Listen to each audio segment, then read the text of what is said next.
Hello, I'm Bob Larson, host of the nationally syndicated talk show Talkback. My concern about Satanism is the result of research conducted to write my book, Satanism, the Seduction of America's Youth. What you're going to see on this video will be revealing, shocking, and for some of you disturbing. But it's important information you need to know. In 1966, a one-time carnival performer named Anton LaVey shaved his head, donned a hooded black robe, conducted a devil-worshipping black mass, and established the Church of Satan. LaVey's book, The Satanic Bible, which ritualized his religion, has sold more than 500,000 copies. Today, Anton LaVey is a recluse who grants no interviews and makes no public pronouncements. The affairs of the Church of Satan are overseen by two people, his daughter, Zena LaVey, and Mr. Nicholas Schreck, founder of the Werewolf Order of Satanism. Zena LaVey and Nicholas Schreck are the chief spokespersons for the Church of Satan, and they are the two people you will see me confront during this video. Whether or not you believe in a literal devil, you should be concerned about the plans of LaVey and Schreck to establish a satanically ruled society. This interview was not a debate with my countering the viewpoint put forth by the Church of Satan. The purpose of this video was to divulge information regarding the agenda of the Church of Satan, facts that until now have been cloaked in rumor and contradiction. After seeing this video, I'm sure you will be appalled by the evil teachings of Satanism clearly evident in the statements of LaVey and Schreck. You may wish to use parental discretion for younger children during some parts of this video.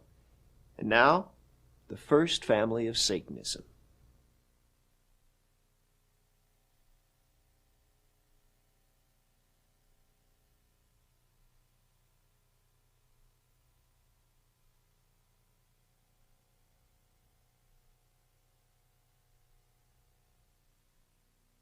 Let's come back to the beginning now for a minute. Let's go back to 1966, when this whole thing got started.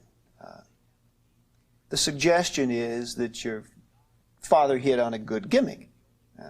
You're always accusing the church of being hypocritical and using gimmicks, but it seems to me that your father hit on a very good gimmick. And then there was a lot of showmanship involved. I mean, nudes on altars and satanic ceremonies. Right. How sincere was the beginning of the church? How sincere? It was quite sincere. There had to be public attention to pave the way for Satanism to be a recognized and above-board religion, as it had never been before. So there had to be public attention. You don't have a movement without moving. And the archetype of the devil has always been as a showman. And he all always musicians, admitted that. All artists, anyone who has a creative way of attracting attention has always been accused of having diabolical powers. Now, but what I find interesting is, although many people like yourself might think that he was only doing it as for gimmick's sake and because he was a good showman, you also complain that he won't come and be on your show. Yeah. So now, which is it? Would you rather have him be a good showman and come on your show? Well, why doesn't he come out of the closet? He's not in a closet. He's living his life happily. But he is not, I mean, he is fronting an organization. Listen, he came out of the closet in 1966 so that everybody else could come out of the closet. But excuse me, but he is not making his views, his doctrines, his beliefs. His views and doctrines are available in the Satanic Bible. He's not making them open to the objective inquiry of the press, of journalists, of anyone. No, he's not. I mean, you are speaking for him, but he does not put himself on the line to defend what he believes. He's past that point. He no longer has the need to speak to the media in that fashion, and certainly the Christian media is a dying force. And he's living Wait. The Christian media is a dying force? The Christian media is now going through its last very extravagant death throes. Jim and Tammy Baker, where do you get these statistics from? All of the evangelists are slowly falling out of favor. And as we move into the Satanic century, we're going to see Christianity's last gasp. Well, now hang on. Excuse me just a minute, Nicholas. You make some broad, sweeping statements that do not have statistical validation. Now, while it is true that certain televangelists have had a marked drop in their audiences, overall, the growth of religious media in America is exploding. Can you quote me any statistics in regards to religious radio stations and religious television stations? Much more. Do you know how fast they are growing in this country? There's much more religious media than ever. That's not what I'm saying. And I think I'm saying that's a sign of the death throes of Christianity. You've given up your ideals, and now you're joining the devil's ranks, which is to entertain people. You are now part of the media, which is something that the fictional character you base your religion on, Jesus Christ, would certainly not have condoned. Well, now you are now using... Nicholas, you throw so many, I don't want to interrupt you, I want to be polite, but you throw so many little zingers out that are just factually inaccurate. I do have to call you. You just casually say this fictional character. You completely disregard the historicity of Christ. But let's come back to that. As most historians would. Well, that's not entirely accurate, sir. Let's get back. Let's get back to the. Well, it is quite accurate if you want to speak about that. Let's get back to where the whole thing started. Okay. Let's get some facts straight here, and I'm asking you, Zena, because the press has kicked these things around. Jane Mansfield. Was Jane Mansfield a follower and or a lover of your father? Yes, she was a member of the Church of Satan. I will not discuss my father's private life because I don't think it's anybody's business. But she was definitely a devout follower of the satanic philosophy. Well, his private life has been pretty well discussed in a number of notable books on the subject. Well, that's there for people who wish to discover if you prefer not to, fine, but I'm trying to get some facts here. The curse, the story of the curse that killed Jane Mansfield, that your father supposedly put on someone else and she happened to be in the car. Any truth to that? It's published in a number of books and papers also. So do you want me to talk about things I'm just asking you. I'm asking you. I'm coming straight to the source here. There was no curse. There was no curse. So she was not decapitated because she was in the wrong place at the wrong time because of your father's curse. I would say she was in the wrong place at the wrong time, obviously. But your father did not put a curse at her request? On Sam Brody, yes, but not on her. No, but he did put a curse. And because she happened to be in the car with him when he was killed, she got killed because she too. ignored Anton LaVey's request that she break communications with Sam Brody, warned her to stay away from her, so she did not do that. But your father did put a curse on Sam Brody. Okay. I'm just trying to get the story straight here. Marilyn Monroe, what was the connection with Marilyn Monroe? That was an affair that the two of them had when they were both very young and were relatively unknown. It just so happened that both of their lives took off in a direction that, garnered some fame. But at the time that they had this affair, they were both very young, late teens, early 20s. Sammy Davis Jr. He's been pictured worshiping in one of your father's altars, wearing a pentagram. Was he at a time a follower of the church? At a time, yes. Are there any prominent stars today who are followers openly of the Church of Satan, such as these people were back in the 60s? There are, and some of them we already know of. Some Who? of them, well, if you want entertainers, King Diamond is a member of the Church of Satan. He openly admits that. None of these other heavy metal people are. Right. And then there are other actors as well. Because of for whom? For example, whom? Well, because of the recent hysteria we've seen, I'm not going to put their There are people in every field jeopardy. of endeavor, in architecture, Well, science. excuse me, but matter of why? fact. You see, you blame it on hysteria, but in fact, if they're a follower of Satan, should they not be willing to step forward and say so? I mean... well, that's what we're embarking on now. Well, what the 90s are going to see is a massive rise of Satanism. People are going to come out of the shadows and reveal themselves as thoroughgoing Satanists. Because what we're seeing now is the death struggle between the Judeo-Christian idea and archetype and the more ancient satanic archetype. Nicholas, for $100, anybody can join the Church of Satan. That's what the membership form says. And that's a lifetime membership. They can join the Church of Satan on that level. However, to become an active member of the Church of Satan requires that you are already doing something to advocate Satanism. Simply by joining, you do not become a Satanist. So that's just a quick, easy $100 to pocket. No, it's well, it is because I mean, just what do you get for your $100? A little membership card that says, "Hi, I'm a Satanist." No, Satanism is not like Christianity, a way of gathering sheep together in one place. We feel that the best way to change the world into a satanic arena is by having strong individuals in different areas do their own individual work.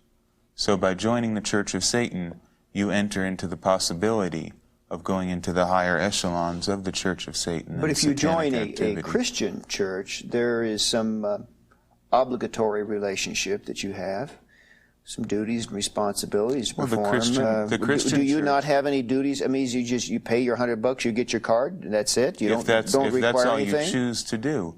Most Satanists, as most Christians, are not fully committed. Most Christians are not fervent Christians. And you guys got that problem, too. Everyone has.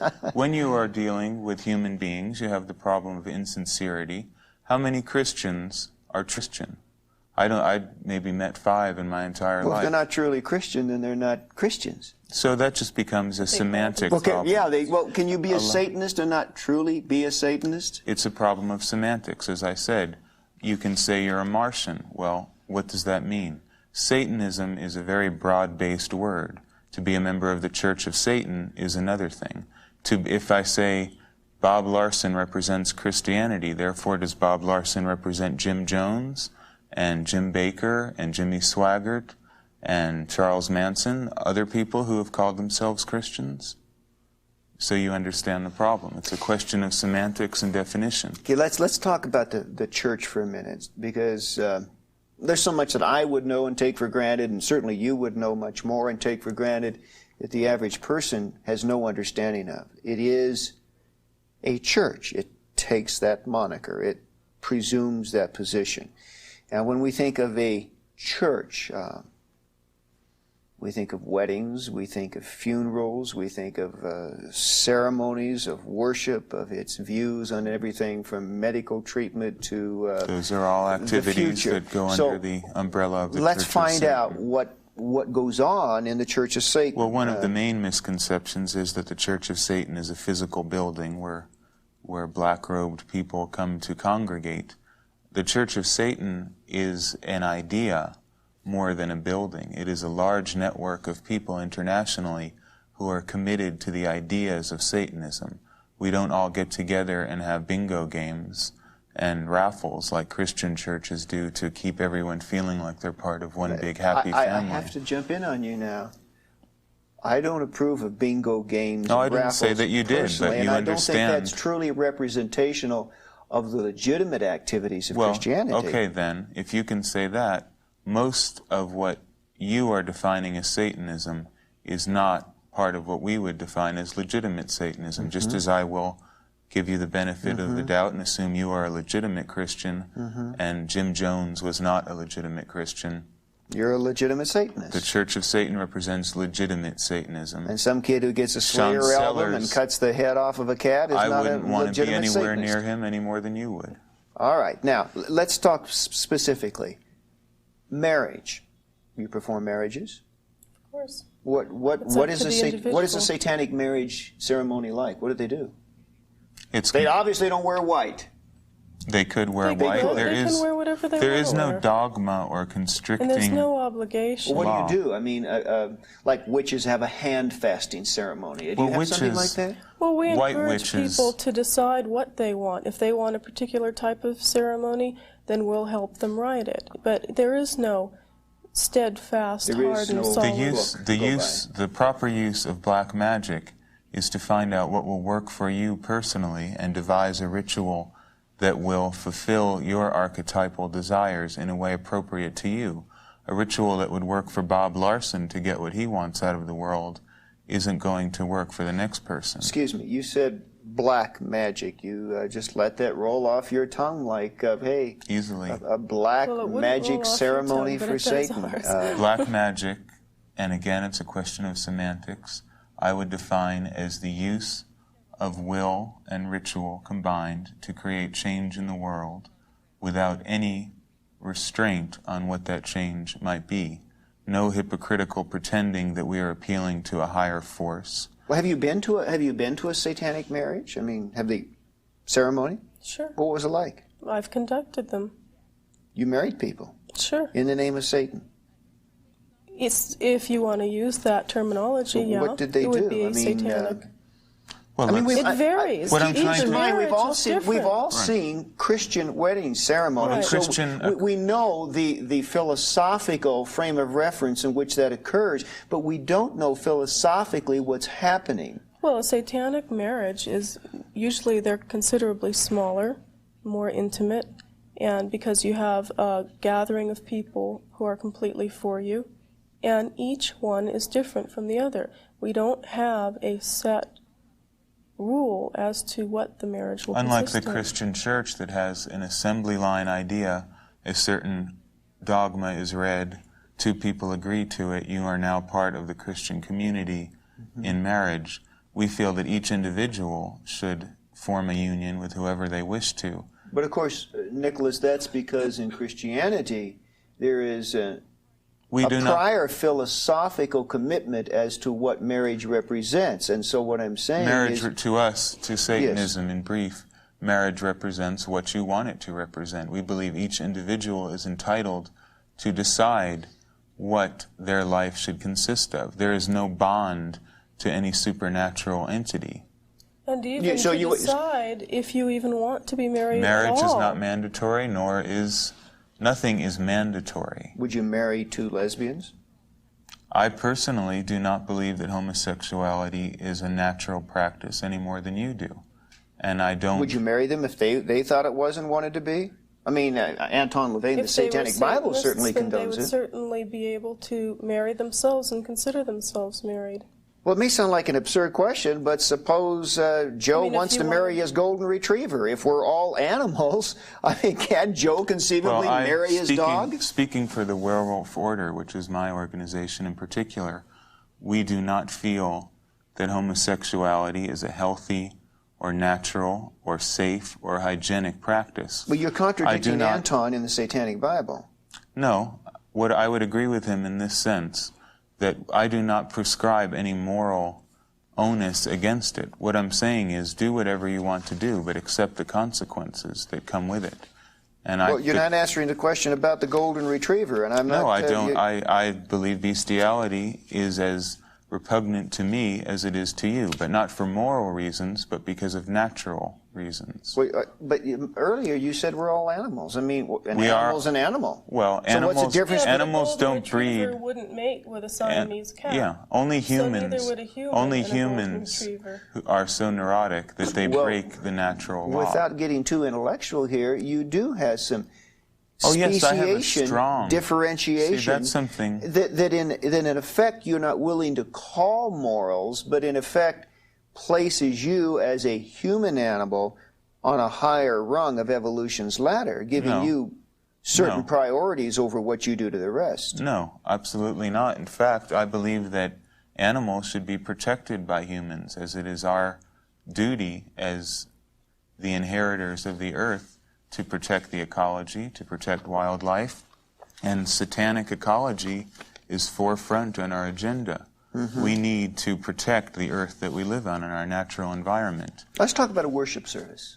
Okay, you have sexual rituals, compassionate rituals, and destructive rituals. And many more. Those are three. Well, those are the three main ones Anton talks about. In now, the Satanic Bible. Zena, these are the three put forth in the Satanic Bible. Describe them. Destruction ritual. What is a destruction ritual? Well, we believe in vengeance. We don't believe in turning the other cheek. You keep turning the other cheek and you run out of cheeks.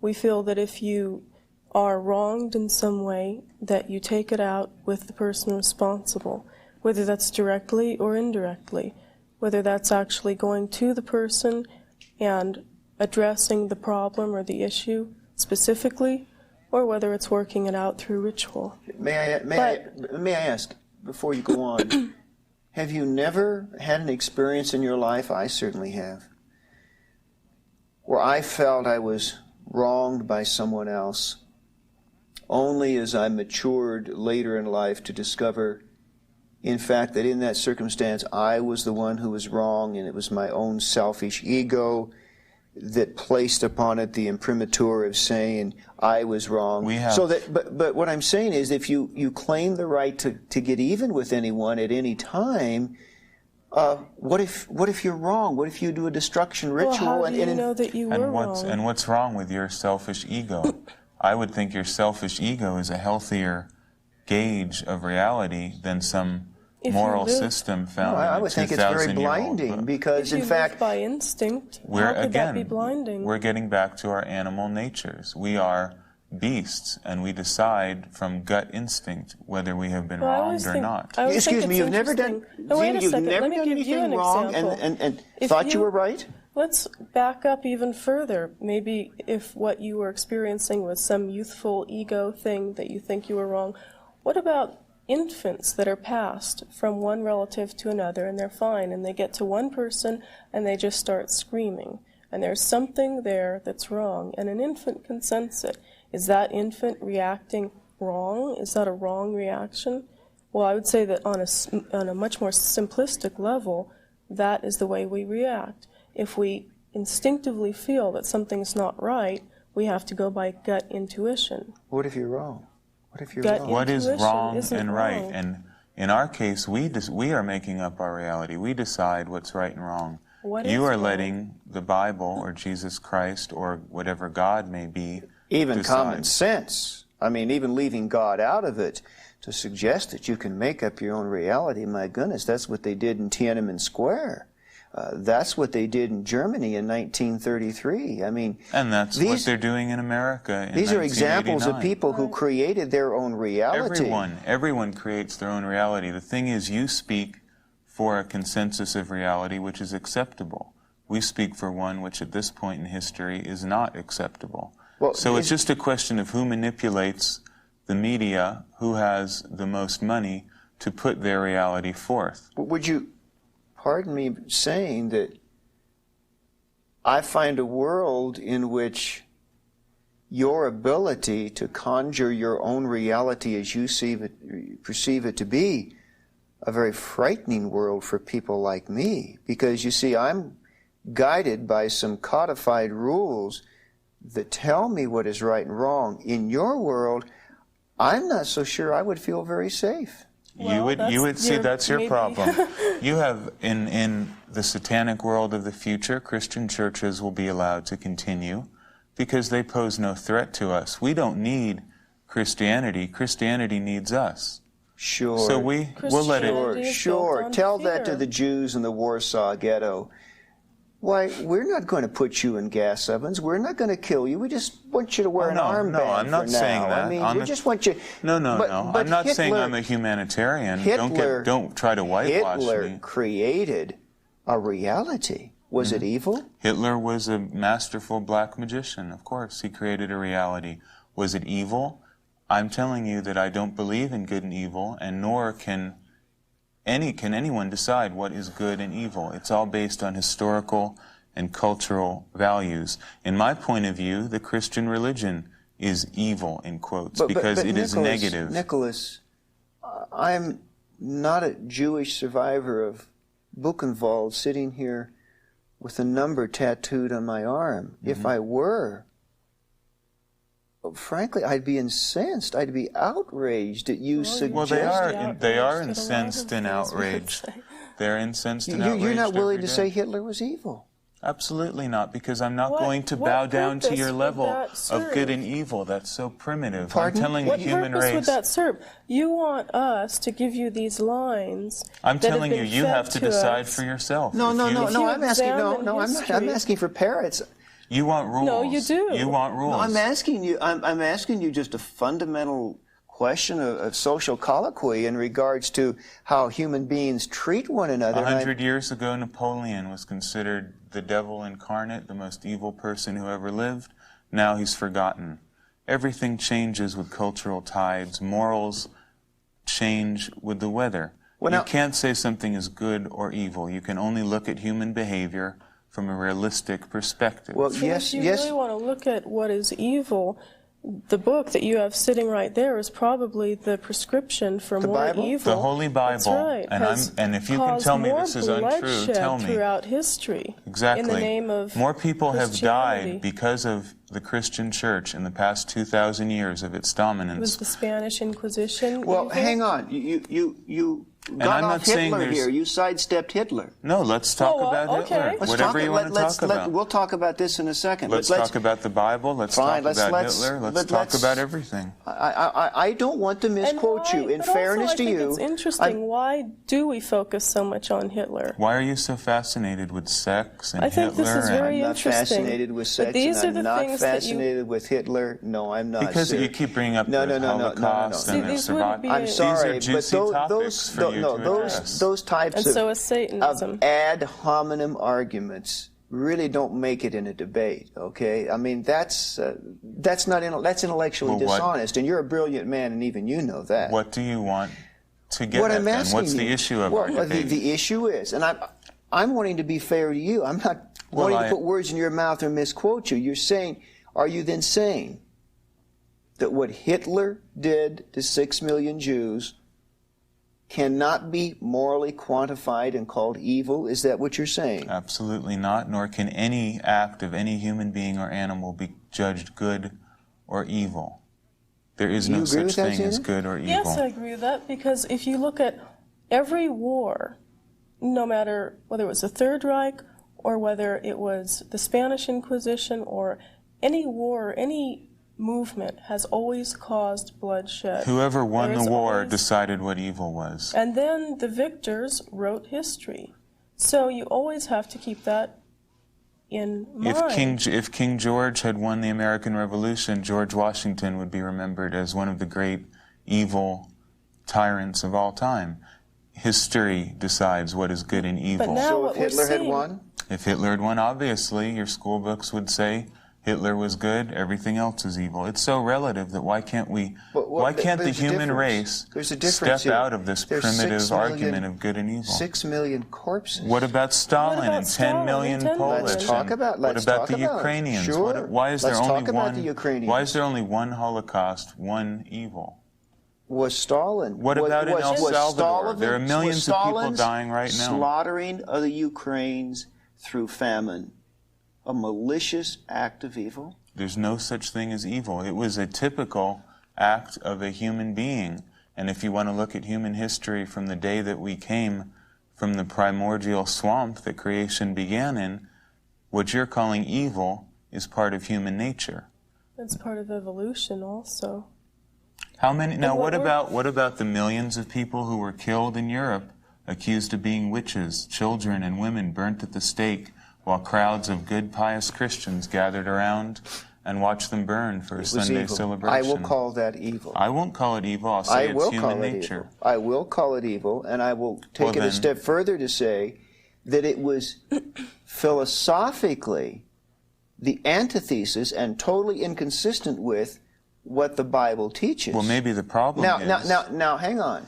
What Nazism did to the Jews was philosophically consistent with the occult Aryan ideas of Hitler. So what I'm saying is... Well, that's what the you're witches- deciding because you're a Christian in 1989. The Christian church rulership in the 1600s would think you were a heretic for saying such things. So all I'm telling you is morality is a relative issue, and nobody can decide what is good and evil. Is murder relative?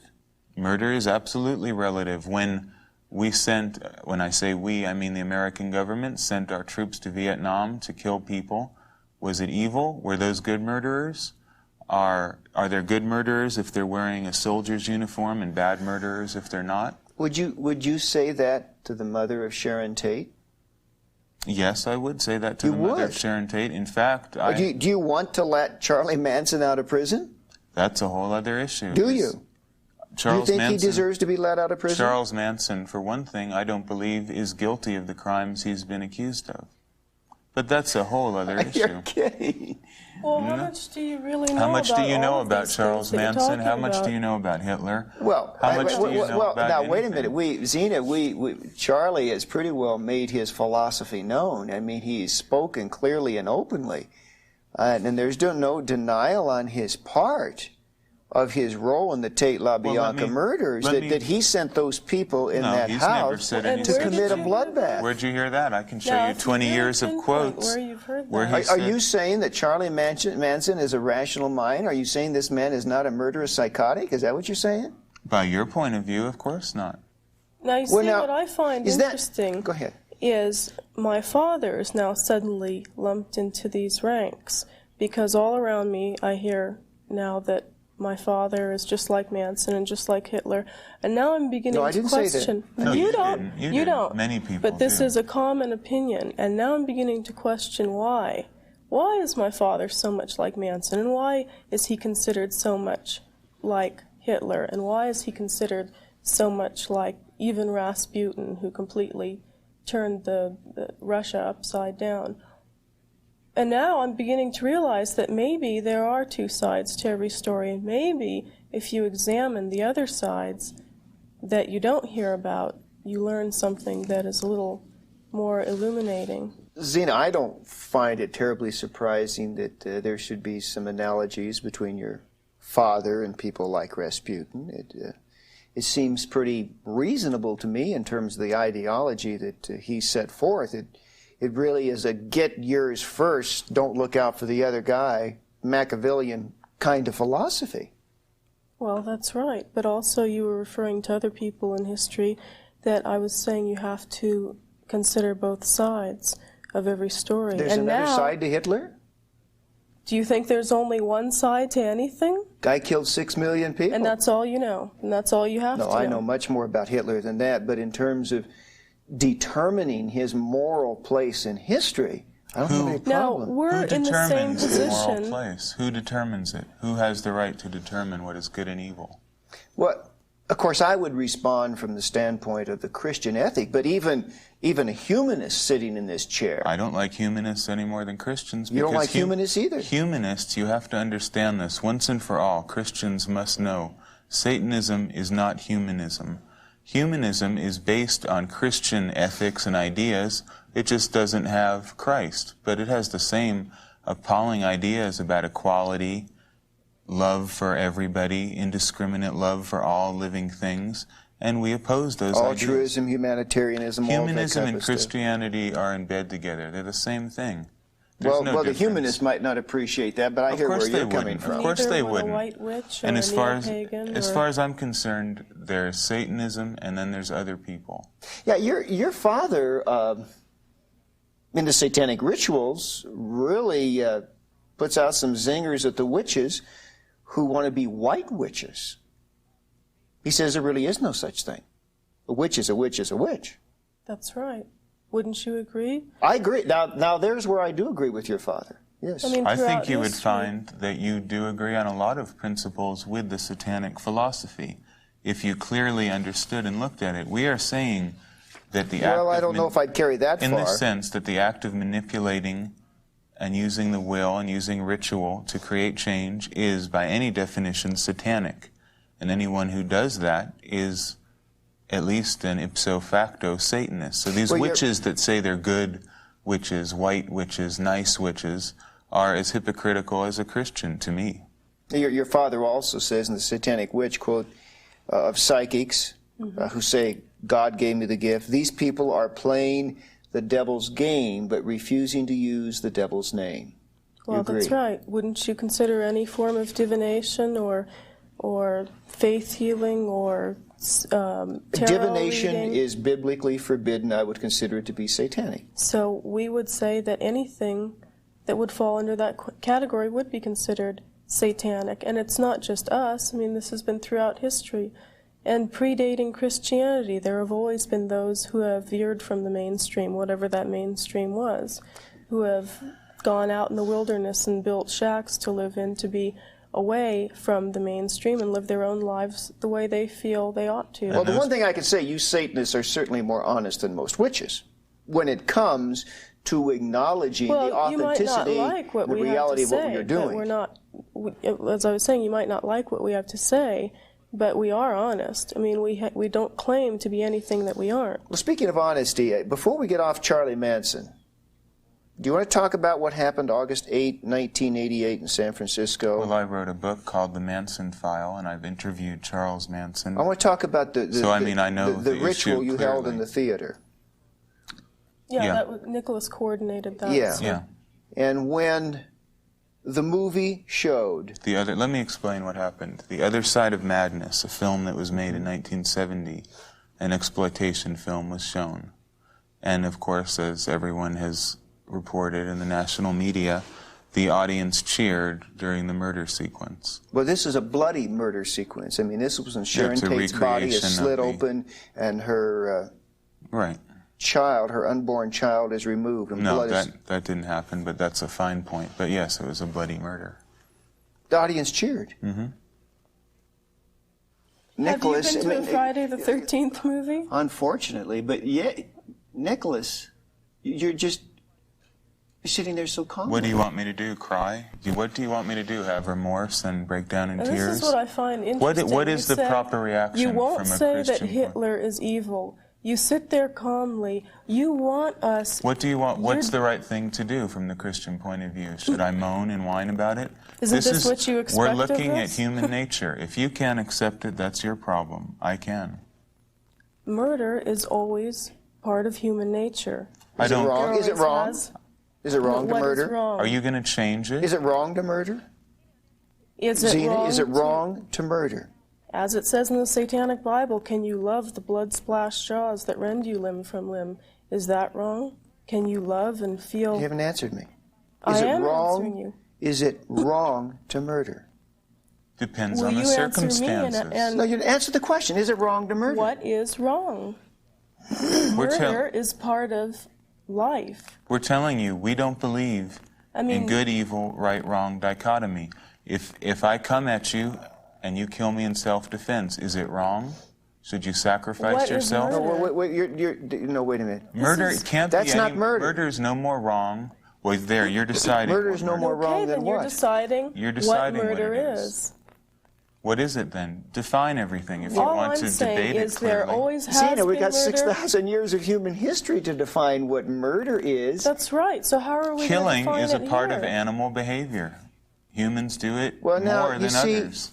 I don't really believe that I would need to worry about walking down a dark alley and being followed by either of you with a gun in your pocket. But what you have just said, let me finish. What you have just said, articulated to the masses, particularly in a dysfunctional society where people are filled with all types of anger and rage because of past abuses, what you're really doing, I think, is potentially lighting a fuse. I'm not worried that you're going to pull a gun out of your pocket and shoot me in front of these cameras, but I don't know that somebody else might not do that because of what you've said. You're not willing to condemn murder. Let me answer your questions in 3 points. The masses.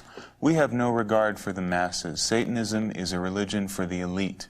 It is a religion for leaders. It's a religion for competent people. It's not a religion for anyone who wants to be a Satanist. We don't say welcome to the club. The homeless, the handicapped, those with multiple sclerosis I don't want apply. the homeless, the handicapped. The people in Mother Teresa's home for the dying and the destitute, they need not apply. I don't want them. You've taken that on your shoulders. That's your job. You're doing a great job with the homeless. You help everyone. We're helping those who help themselves, as it says in your Bible. And you can take the weak. No, it doesn't say that in the Bible. You can take the decrepit. You can take people who can't help themselves. We don't want them. It's simple. It's very simple. The homeless you don't want to shelter? No, I don't want to shelter people who can't take care of themselves. Why can't they? You shelter the hungry, the starving, you don't want to more. feed? Dina, go ahead, Zena. What were you saying? That produces more of the same. There has to be some change. If you look at the animal kingdom, how is the animal kingdom able to survive? There is no such thing as homeless. Back to social Darwinism again.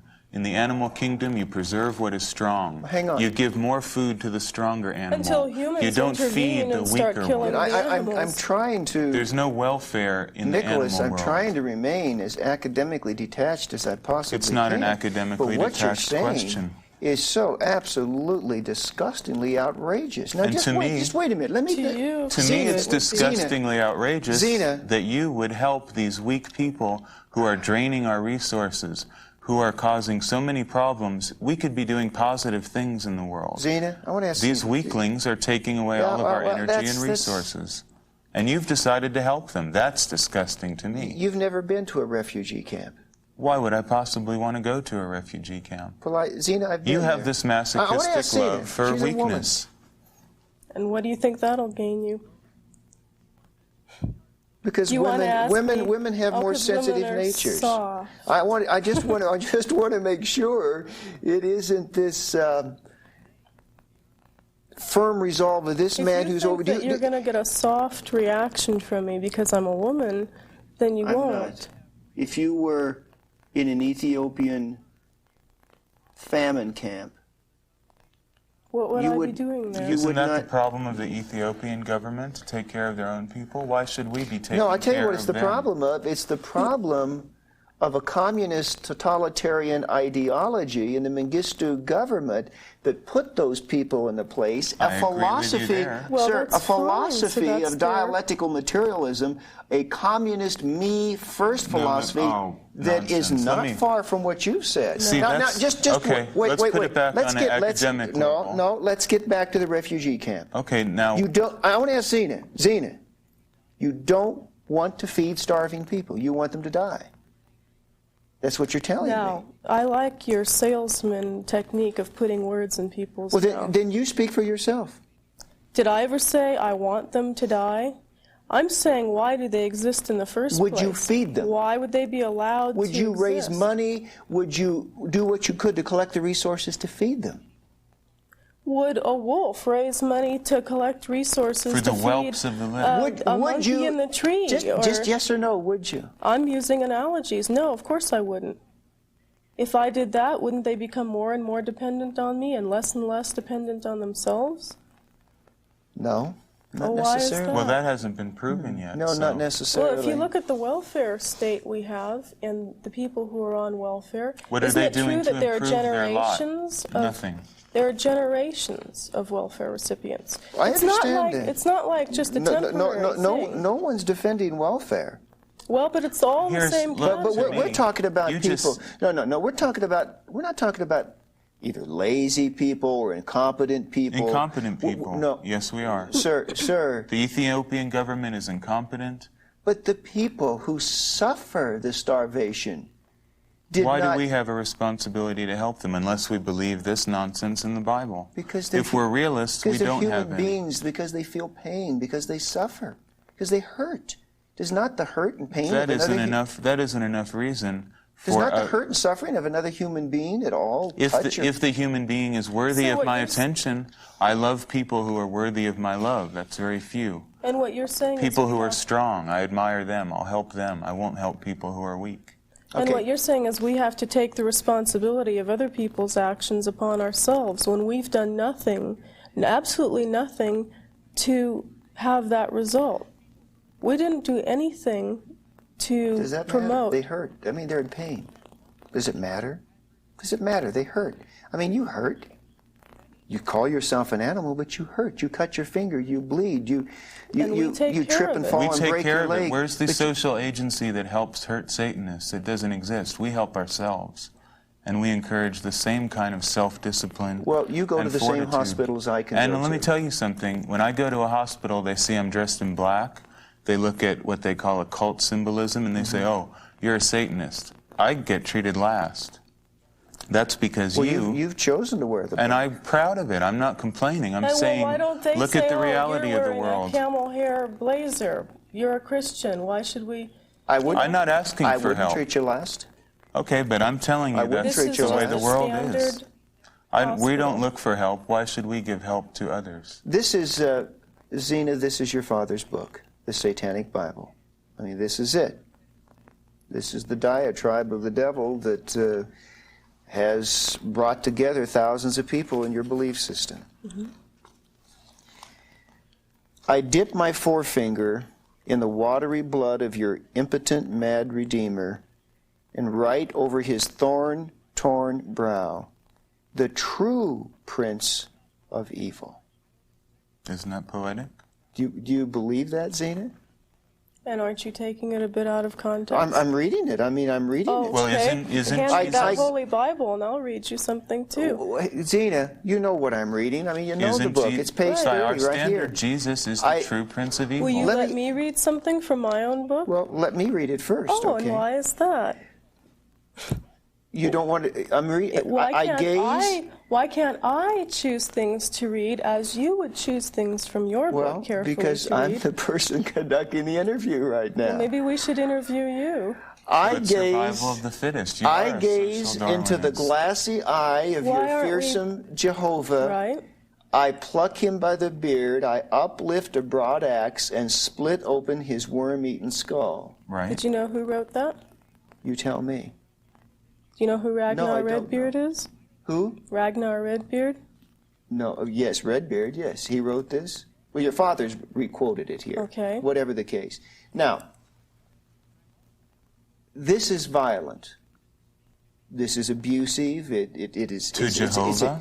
It's insulting, but beyond the insulting part of it, do you not find any reprehensibility in using this kind of language? Mind you, I don't believe that Buddha is God. I don't believe that Muhammad was a prophet. But I would never write something like this about Muhammad or Buddha. That's because you feel like you have to please everyone. No, because I would have some feelings of sensibility. I mean, you don't feel that there's any inciting of any violent rage in people in this type of language? Obviously there is. Of course I'm there asking is. Zena, do you? Of course there is.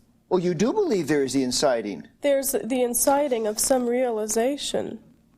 I wouldn't say of a violent rage. There's the inciting, what I've heard anyway, that people read that and they say, yes, that's the way I've felt all my life. All right, I want to go through the 9 satanic statements, and I'm going to ask each of you alternately, if you will, to elaborate on them so that there is no misunderstanding. Should be pretty self-explanatory, but Unlike the Christian Bible, the Satanic Bible speaks for itself.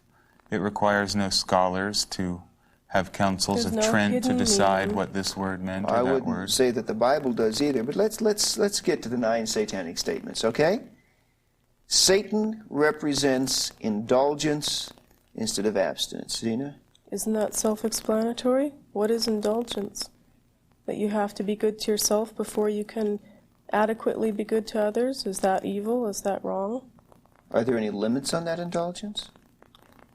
There's another section in the Satanic Bible that differentiates indulgence from compulsion. Okay. Maybe you'd and like self-destruction. to read that part. Would you not, let's suppose that a pedophile's indulgence were the molestation of children. Would you place that under this particular heading here of the first satanic statement, if that's his indulgence? It's clearly stated in there how we feel about children and animals, and you know it. I'm asking you. It says in the Satanic Bible that we revere children and animals above all things. So there are limitations on the indulgence. Of course. There are limitations imposed by your own self-discipline and fortitude, not because you believe what you read from God. That's a very primitive and silly way to go about living. We live because we know what is right for us. You know. Mm-hmm. And to us, as it says in this... You've constructed your own individual reality. And I think it works a hell of a lot better than the Christian one. Okay. Well, since you talk so much, I'm going to come back to you for number 2. Satan represents vital existence instead of spiritual pipe dreams. I think that does need some explanation. What do you mean? I really don't see how it does need explanation. What is vital existence? You don't know what vital existence is? I'm asking you. Our life here and now, living for, as I've said, all of the earthly and carnal pleasures. What is a spiritual pipe dream? Looking to some external deity or source for your answers. If something horrible happens to you, you just pass it off and say it's God's will. I'd call that a spiritual pipe dream. Okay. Nicholas, Satan represents undefiled wisdom instead of hypocritical self-deceit. Look at the world as it really is. Don't delude yourself into thinking it's a way that it is not by calling upon holy cant and scripture as your guide to life. Let's look at the real world, look at the human condition as it exists right here and now. Okay. Number 4. Satan represents kindness to those who deserve it instead of love wasted on ingrates. See it? Well, I already explained that too, insofar as turning the other cheek. Kindness, if you're kind to me, then obviously I will be kind to you. We treat people as they treat us. If someone's going to be rude to us or treat us inappropriately, then they have to expect that in return. We won't waste our kindness on what we would consider ingrates, and that is being treated with disrespect or rudeness. Number 5. Satan represents vengeance instead of turning the other cheek. And let me flip over here to page 33 and also quote in companion to that, quote, "Hate your enemies with a whole heart. If a man smites you on one cheek, smash him on the other. He who turns the other cheek is a cowardly dog." Doesn't that speak for itself? Yeah. What's your Well, point? what would you do? I'm just asking you. I'm asking you. These are your beliefs. Right, Hollywood those- Boulevard, and you are attacked by a gang of drug dealers for no apparent reason. What would you do? Would you bow Pray down for to them or and would say, "I'll you pray strike for them you"? back? Or would you try to do something to survive? Well, you see, I don't. You're asking. You want me to No, answer you the ask question? me I'll be hypothetical happy to answer the questions. question. So, You see, I most certainly, if my life were endangered by someone who murderously or violently were attacking me, now some Christians would differ on this. Some would say kneel and pray. I'm not one who would kneel and pray. I don't run 5 miles a morning for nothing. I'd run. I'd get out of there as fast as I could or fight for my life. But that's not what we're talking about here. We're talking about vengeance and revenge. If you wrong me, however you wrong me, I will give you that same wrong back. But if someone is physically striking you with their fist or hitting you with a steel rod, there is no question in anyone's mind you are being wrong. Mm-hmm. But in the abstract, and this is what we get back to earlier, it seems that you reserve the right always to determine who is the wronged party by your natural brute instincts. Yes, and what I'm do. saying That's right. is that the Bible tells us that the heart is deceitful and wicked, and who can know it? And common sense tells us that we all have been mistaken at some point in our lives, assuming that we were the wronged one, when in fact we may have been the person hurting someone else. The Bible teaches us to hate our own instincts. The Bible is a guidebook to how not to survive. No. The hero of the Christian religion is someone who willingly sacrificed themselves. Now, to me, someone who willingly dies on a cross and thinks that's a victory is a neurotic person. I don't worship such a God. So if you want to sacrifice yourself, go ahead. We want to live and survive, and you live by returning a wrong back to the person. It's very simple. And I think that's the irony, too, of all the accusations of our sacrifices, whether they're children or animals or whatever. The whole concept of sacrifice is a Christian concept. Because we don't believe in any anthropomorphic deity, there's no need to sacrifice anything for anything. Well, we'll get to that. I'd like to come back to that in a moment if I can, please. And if I forget, you please bring it up, all right? I want to get through these statements here. Number 6, Satan represents responsibility to the responsible instead of concern for psychic vampires. Zena?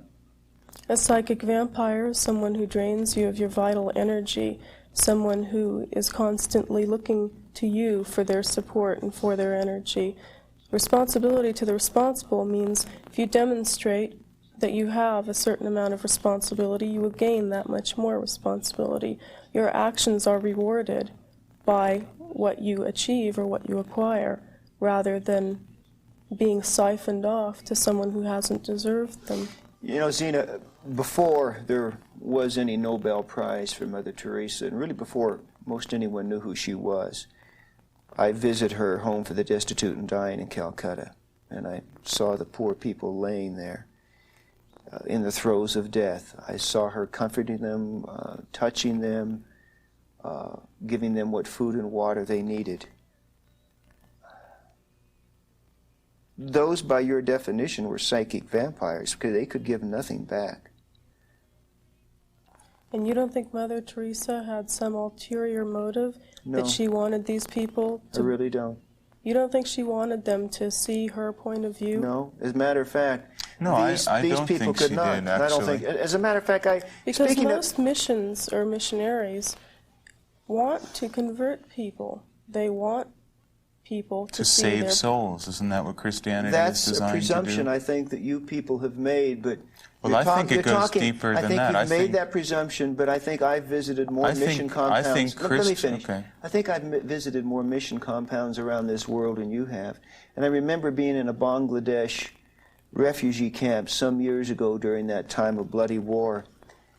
And I saw a Salvation Army officer standing by the bedside of a woman who had walked 100 miles just to get there to escape the fighting, and she was dying.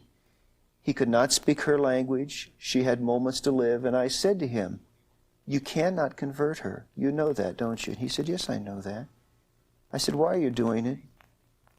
He said, "Because I feel it is necessary to offer her a few moments of tenderness and comfort in the last minutes of her life." He had nothing to gain by it. Well, now she was a psychic vampire by your definition. Okay. Underneath the whole Christian theology and the whole organized structure of Christian dogma is what I feel is a masochistic, almost love and wallowing in despair and death. Christians love nothing more than to see suffering so they can go and whine and moan over it and help people and feel how good they are that they're helping people. It's a very morbid religion. Believe that? You worship a God who's nailed and bleeding to a cross. Everything in the Bible drips with morbidity and death. Flesh and drink his blood. And yet you accuse us of being morbid. If you want to be around dying and sick people all the time, then you have every right to, but we are not obliged to help these people. And shouldn't that be a choice? Shouldn't that be I thought this was a free country. Shouldn't that be a personal choice from one individual to the next? Certainly there are going to be people who derive pleasure from doing that. And who are you to say that there are going to be people who don't want to do that? Who are you to say that that's wrong? Maybe it is a greater evil, when all is said and done, to keep millions of people alive who are not ever going to be productive, who are going to drain all of our resources and create a stagnant world. But to comfort them in the hours of their death, to offer an act of human kindness. Well, that's why there's people like you. You don't want us there. You want us to be like that as well? You go hug them. I don't want to. Well, if I were that dying person and you were standing over my body, yes, I would want you to be like that. If you were dying... Just by being a human being, you don't deserve my love and respect. Pain? Of course. And to those I love that suffer pain, I will comfort those who I like, those who I favor. I'm not everybody's friend. Well, I'm sure you, Zena, heard the story from the Bible of the Good Samaritan. Are you familiar with that story? Right. Do you know what it's about? To argue this point is just going round and round. No, it is an important argument point. Your main concern in Christianity is to help the weak. Christianity was designed as a religion for slaves, after all.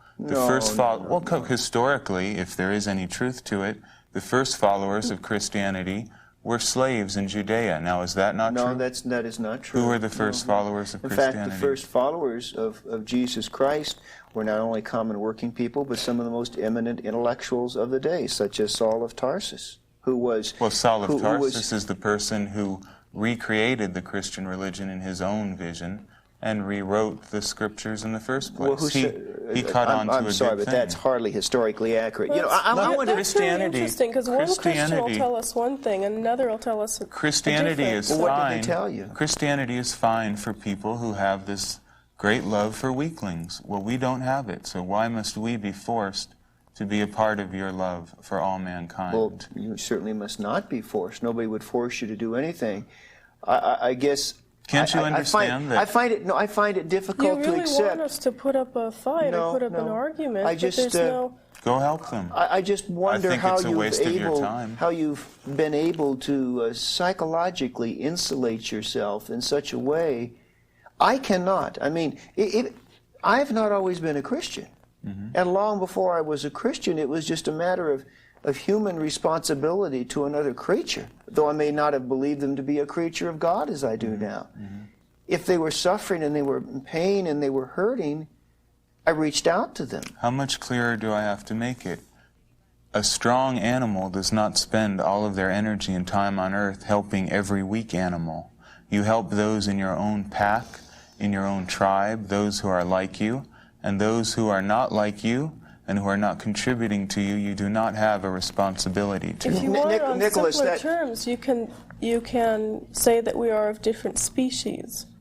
Let's get to an issue that Zena raised a little earlier, and it's one that I know is a very sensitive one to you, and that is the issue of the allegations of human sacrifice. Now, it's not that sensitive. I will first of all go on record as being very clear in stating that my understanding the Church of Satan official ideology, the party line, is that we do not condone, we do not permit, we do not practice or encourage human sacrifice. Correct. Okay. Mm-hmm. What of those people who do read the Satanic Bible, who do hear your father's teachings, and then practice animal and or human sacrifice in his name? Satanists. Just because you read a book doesn't make you that thing. How many people have read the Holy Bible, misinterpreted it, and acted on it? Do you know what John Wayne Gacy said to all of his victims He read the before they died? 23rd Psalm. Should we now say that John Wayne Gacy is a Christian murderer? It's a foolish, sweeping generalization. Okay. Anyone can read a book. Mark David Chapman, who killed John Lennon, read Catcher in the Rye. Should we ban Catcher in the Rye? Leopold and Loeb wrote Nietzsche. Let's ban Nietzsche. Where do you stop? I think there is a serious issue in terms of artistic freedom of expression that you've raised. I also think one has to determine whether or not inherent in the language expressed, the deeds that result from it are philosophically consistent with it. There are far more violent things written than the Satanic Bible. So you can't tell me that that was written in such a way to promote violence. Oh, I'm not saying that it was. I'm just saying that it lends itself by the nature of the language used. Well, let's read it. Let's read it. Okay? Let me quote something. Jesus said, I come not with peace, but with a sword. Now, if I'm a Christian and I say, well, I have a sword, I'm going to go kill non-Christians. It's a matter of interpretation. I would say... No, that is absolutely philosophically inconsistent with the larger worldview of the teachings of Christ. Just as it is with Satanism. Well, okay. Why blame the acts of a few nincompoops on a book? We'll read from this book if you'd like, but let's read this book, all right? Because this one's more interesting. Mad dogs are destroyed. Okay? The fact remains, given the opportunity, they would destroy you. Therefore, you have every right to symbolically destroy them. And if your curse provokes their actual annihilation, rejoice. Rejoice that you have been instrumental in ridding the world of a pest. He is made to be trampled underfoot. You love quoting that. I've heard you say that before. Have you? Yeah, you really say it with gusto.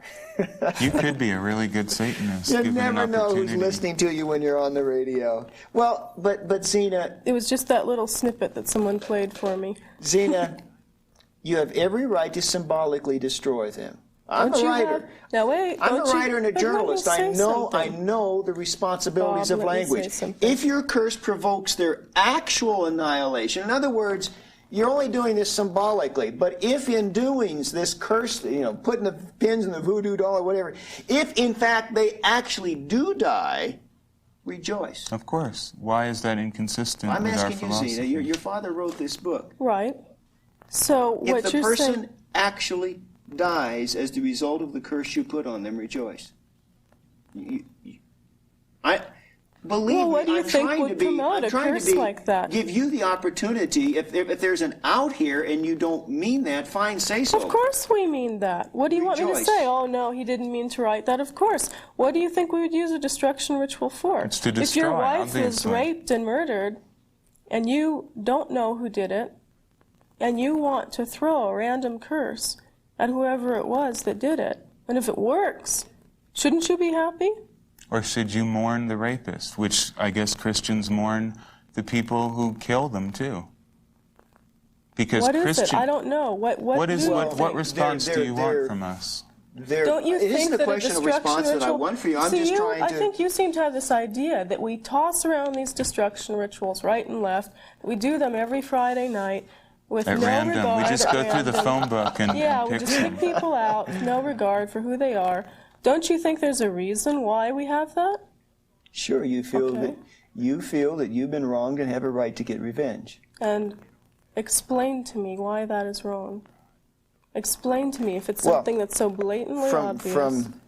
The explanation is that when we allow every individual to become the arbiter of his own actions, the rule of thumb of his own conduct, and the determinate factor as to whether or not he is the wronger or the wrongee, then we have millions of individuals running around choosing their own courses of action. You'll never have that. People you are have- too lazy to in decide a society, we have a lot of very hurt, angry, dysfunctional, psychotic people who then in turn use this as an excuse for reprehensible action. that. And Granted, they use Geraldo Rivera, too, as an excuse to kill their mother, because Geraldo Rivera brought Satanism a to psychotic could look at TV Guide and find a motive for murder in it.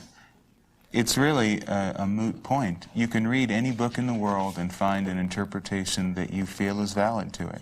Music. This is your album, Nicholas. It's called Radio Werewolf, The Fiery Summons.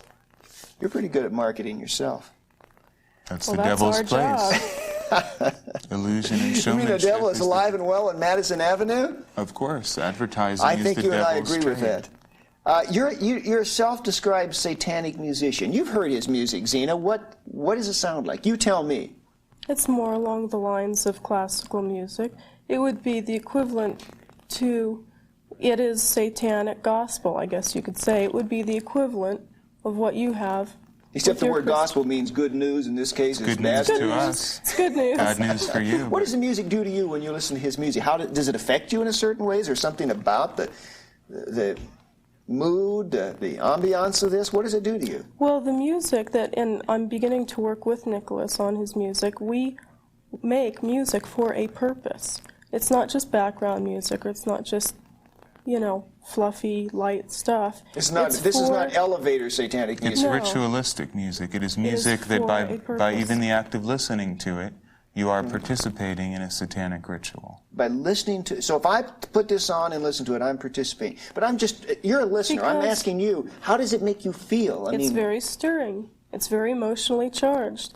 You can't listen to this music and say you don't feel something, because you do. I'm sure you would probably feel either hate or fear or rage or something. I But don't know, maybe he's a Satanist- great musician. I Well, just you say the don't guy's know. very talented. Right, but I would say that someone who would listen to it would probably feel very similarly to how one might feel if they're listening to classical music that is And- bombastic and But here's emotionally charged. here's a song called Incubus, which is about sexual cohabitation with demons, a human being cohabiting with a spirit being. Right. That's what it is. That's correct. True? So, And? how does that make you feel? Well, this is another this is a form of woman mythology. cohabiting with a demon. Right. There are succubuses, too, which Does that are the make you want to opposite. do it, or what? You really bring it down to no, the I'm lowest asking level. you. He says it is ritual music that draws you Well, into that its intent. particular I'm asking song- a point-blank question. that Don't pass it particular on. song is Does it designed- make you want to do that, or what does it do? He's named it Incubus. What does it do? It's very stimulating, of course. It's designed for sexual It's designed to arousal, sexually of course, stimulate. Of course. Prepare one for a cohabitation with a demon? Well, I don't believe in demons. I'm using a mythological word, incubus. It's an archetype. It is a real force, but you believe in demons. I don't. You're talking about demons. I'm not. Is this commercial music? Is this is it going to sell, or is it just Satanists who listen to this, or who's going to run out the record store and buy Satanists it? listen to it, and people who respond to a satanic philosophy, whether they call themselves Satanists or not, listen to it. But it is not intended for the millions. Certainly not. You mentioned King Diamond earlier. King Diamond is a member of the Church of Satan, correct? King Diamond is a metal musician, kind of thrash metal, black metal. How do you feel about the Metallicas and Slayers of the world? Well, musically, I think I hate rock music. I think rock music's one of the most dangerous influences on young people in a long time. Well, why is it dangerous? It promotes self-destruction, which we're adamantly opposed to. It promotes the use of drugs. It promotes a very conformist attitude, even though rock musicians and... Under the guise of nonconformity. Does it bother you, Zena, that they're kind of using your symbols and your faith and ripping it off to get rich? No, I wouldn't say it bothers me, because they're doing what they have to do. It's a sign of the times, unfortunately, but it is... But if it gets a kid into Satanism, hey, isn't that better for you? It doesn't, though. No, it No, really but it doesn't, because it doesn't. they don't All it have does a is clear give idea. them a surface illusion, which really has nothing to do with Satanism. So it is of no value to us that these people utilize satanic imagery. If we had public record excuse me, I burnings- don't understand why. Because it seems to me... Because that isn't Satanism, what they're encouraging. Drug use, the whole heavy metal aesthetic. What's getting them away from Christianity? Isn't that... No, it really isn't. It really isn't, because these and that kids... isn't better either. No, I mean, just getting away You're from... real ideological purists. Absolutely. We're an elitist organization. I mean, we feel that if people are happy being Christians, that they should stay that way. I'm not interested in driving people away from Christianity whatsoever. If you want to be a Christian, you have every right to be a Christian. We don't want you to become a Satanist. We just want people who are already with us. We're not trying to convert or proselytize. And I think that has not been understood until this point. You don't want to recruit. You don't want to convert. There's only a limited amount of people in the world who can truly say they respond to the satanic philosophy or understand it. It isn't for the millions. It isn't for the masses. It is for the rulers and leaders of the earth. It's for people who achieve. That's 1% of humanity can achieve. Now, people are going to move away from Christianity in droves, and they are, but that doesn't mean they're all going to become Satanists. You describe the Bible as an occult book. Mm-hmm. Because... You say you're not an occultist. Christians are. Christians, and again, correct me if I'm wrong, believe in such concepts as birth by a virgin, angels and demons, the existence of eternal life, immortality. At the end of the world, corpses are going to rise out of the grave and become real again, depending on whether you're a tribulationist Christian or whatever denomination you are. The end of the world is a good thing. As a Satanist, you know the dispensationalists and the pre-tribulationists and all that? I wish I didn't know anything about them, but I'm forced to deal with them, so I know every kind of idiocy that is called Christianity. Exactly. It's an occult book. It is all about occultism. It's God is a spiritual creator in the sky. Christianity is occultism. Satanism says that these gods and belief systems that humanity needs and should have are archetypes, mythologies that make human beings behave a certain way. Everything is a fairy tale. Christ is a fairy tale as much as Satan. It depends on what archetype you choose. Zena, if this new satanic century truly does come into being, if your numbers increase in the Church of Satan, and as you would hope the numbers of Christians would decrease, and then suddenly you are the people of the new social order, describe to me what that social order would be like. Well, I think it would take on its own momentum. What we would see is nature taking its course, because that's all we stand for, is to let nature dictate what our actions are, whether it's on a moment-to-moment level or a gut instinct level. And Can we you be would more have specific? I mean, what about some of the laws? Would the laws of the land, as they currently are, change laws any? would probably become stricter, if anything. Let's look at capital punishment, for instance. in a satanic society, a murderer wouldn't last a minute, because every individual would have the right to defend themselves then and there. Someone broke into your home. Vigilantism? Go out and get the guy? It's worked for thousands of years, and it should work again. If someone steals, cut their hand off, as they do in Saudi Arabia. That is a much more sane way of dealing with crime than the Christian way, which is to say, oh, you came from a bad background and we really love you, and here, go to jail and be rehabilitated, and then we'll let you out after you've read the Bible enough. I don't have mercy for criminals. I don't have mercy for people who cause strife, and they should be summarily executed and removed from society. In talking with the two of you, there's not much lightness or humor. That's because you're talking. This is all really. You're talking. It's all very serious. There's kind of a fortress mentality about this. If we were dragging you to be thrown to the lions, I don't think you'd see much lightness. Look, whether you are to the lions, Zena. Come on, now, have you been thrown to the lions? Oh, I would say Satanists all over the country are being. Am I throwing you to the lions? As much as the society that we live in now is, I'd say yes. So what you're saying is not just necessarily me today, that you have a beleaguered stance. See, you don't realize, from our point of view, we are under attack. You think, well, everyone should be attacking Satanists. What's wrong with that? I didn't say that. I didn't say that. But you don't see, from our point of view either, how we are under attack and we are retaliating. This is our philosophy. Do you think I want to come here to explain these things to you? We're being attacked every day by the media, by religious fanatics, and by people like you, even though you claim to be rational. And we're constantly being called upon to We have a lot of other things to talk about than say why we're not this and why we're not that, but you constantly attack us and slander us. If you're going to say the Satanic Bible is responsible for murder, then you're going to have many more Satanists coming out. I don't see that as an attack, because I think that I have the right, as a journalist, to cite quotes that I think encouraging but we have the right negative to behavior. Cite the Holy Bible, and you say, well, all these things aren't Christian. I say that they are philosophically inconsistent with what is taught, that they are. Well, I seem to see this double standard. Why is there a double standard? Why?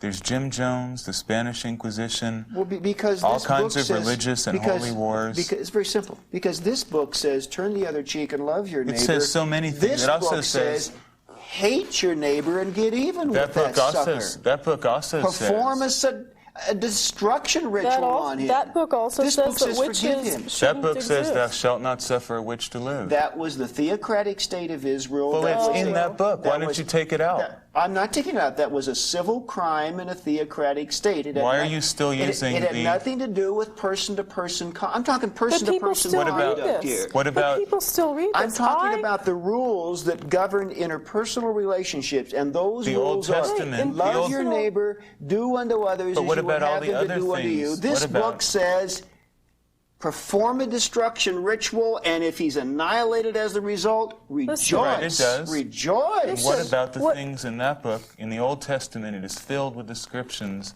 of pious, religious people sacrificing goats to Jehovah, your God, not my God, but your God. How do you explain that? Why are you still using this primitive book about goat sacrifice, the proper way to wear your hat when you're in the desert? This has nothing to do with the modern society we live in. Civil, ceremonial. Why are you using? Look at it as a history book. Culture. What does it have to do with your culture? The new covenant that Jesus Christ established through the cross. That is the message that we now bear. Why are you? You are of European descent, I imagine. Why do you reject the beautiful and pure tradition of pagan heritage which you have, in favor of an alien Eastern creed that came out of a desert that has nothing to do with the world you come from or live in? Why? Well, the answer is very simple, that there is one God, and that paganism is an attempt of Satan to turn people from the true God. What was it when your ancestors before Christ were pagans? What was it then? Were they sinners? God always was. Why didn't anyone hear about it?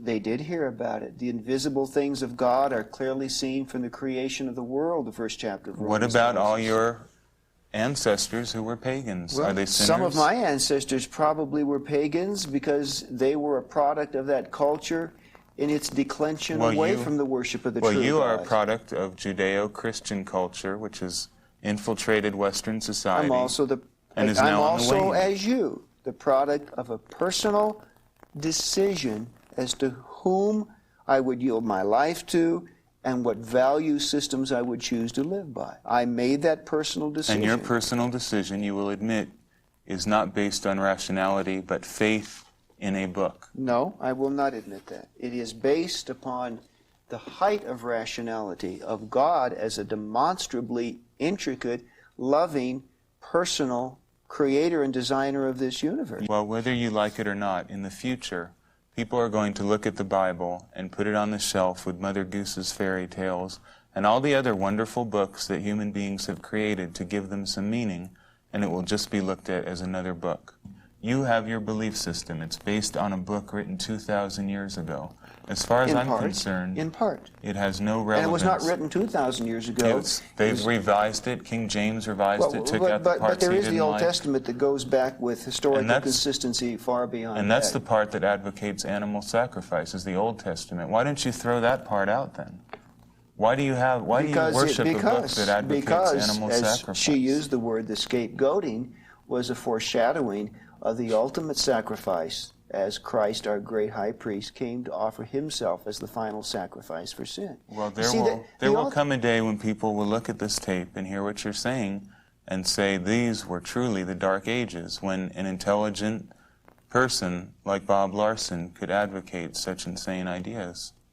The idea that God would love us enough to give of himself for us, I don't consider that to be insane. I think it's the most beautiful idea on the face of this planet. So Santa Claus is a nice idea too, but I wouldn't set up a church based on it. But what it does is that it does for me what I could not do for myself. Makes you see, you feel as a happy. Satanist, you can save yourself. It makes you as feel... a Christian, I cannot save myself. Well, I'm telling you, what if I told you you're free? There is no God, there's no heaven or hell. Bob, you're free to do whatever you want to do. You're a fairly rational person. I trust you. You can dismiss all this nonsense and live your life now. You wouldn't go with that. You'd rather still... Well, I would have to make both a decision of faith as well as a decision of my intellect to determine whether or not that was truly true. Have you never doubted that this book, the Bible, may not be an accurate portrayal of the universe? And I've doubted many times the veracity of what I personally believe. And like all people, I'm on my own pilgrimage to find what has theologically been called that ultimate ground of being, that ultimate truth. But as I continue, I'm continuing on a pathway paved by mercy and justice and goodness and love, not one paved by vengeance and hate and retribution, where the strong survive. Those are the two things that are antithetical. What you're talking about, love, mercy, forgiveness, peace, that's all theoretical. Not if you're the recipient of it. Not even any Christian is practicing that at this moment. Christians are cheating on their wives. Christians are killing each other. And the Bible and your church aren't going to change anything about that. Until you look at human nature realistically, you're never going to have a sane perspective on the world. Finally, in a nutshell, your view of Christ and your view of Satan. So there's no misunderstanding to anyone as to what you truly believe about both. I'll let you go first and Zeno last. Christ and Satan. Christ is a mythological figure, just as the Easter Bunny, Hercules, Zeus, the Tooth Fairy, and if you want to believe that Christ existed and was a historical personage, that is your right.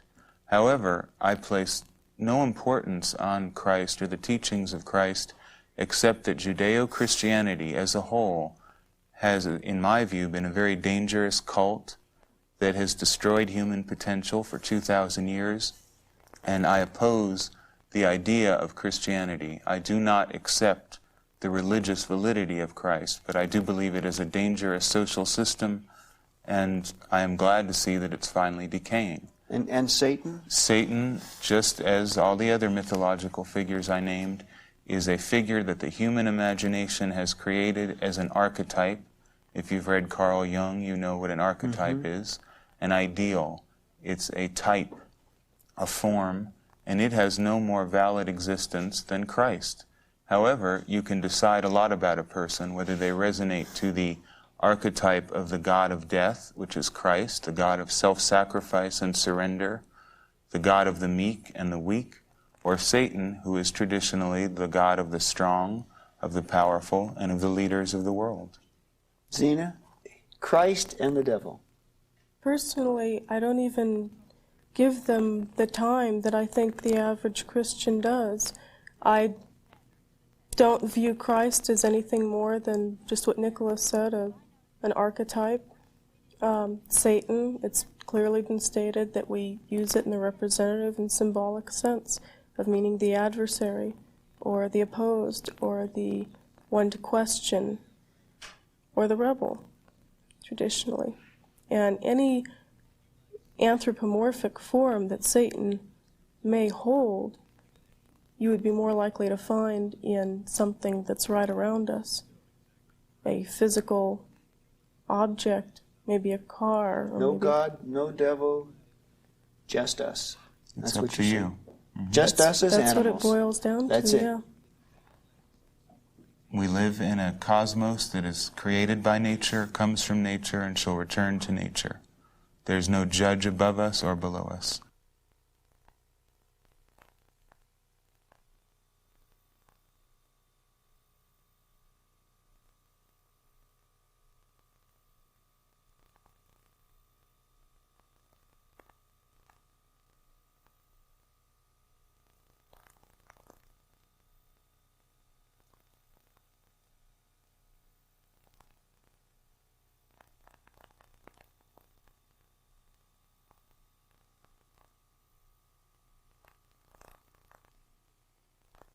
You may be stunned by what you just saw.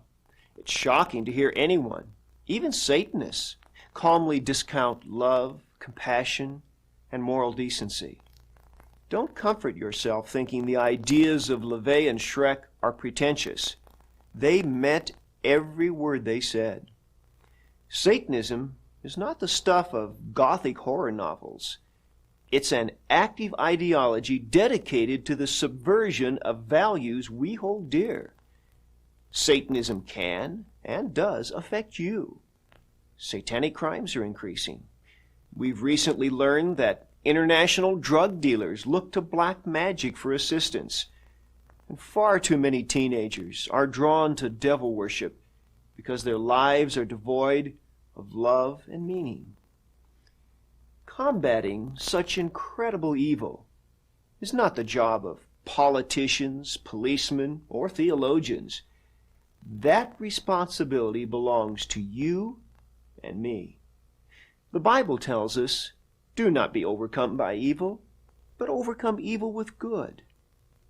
If you and I will be instruments of God's good wherever we go, the evil agenda of Satanism will be defeated. Be comforted by the words of 1 John 3:8. The reason the Son of God appeared was to destroy the devil's work. If your faith is weak, now is a good time to reconsider what you think about God, Satan, and the origin of evil. If I can help you, don't hesitate to write me. You'll find the address on this video. Thank you again for taking time to watch the first family of Satanism. This is Bob Larson.